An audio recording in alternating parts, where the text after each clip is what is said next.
wouldn't.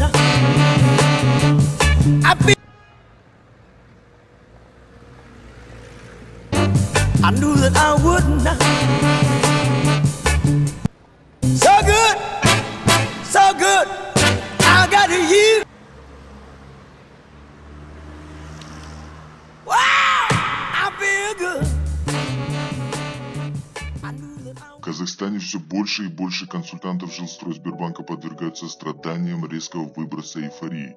Когда их клиенты пишут им, что получили квартиру, они понимают, что имеют ключевое участие в этом. Им сложно скрыть свою улыбку, но они стараются. Вступай в нашу команду, и мы посмотрим, справишься ли ты с такими благодарностями от своих клиентов.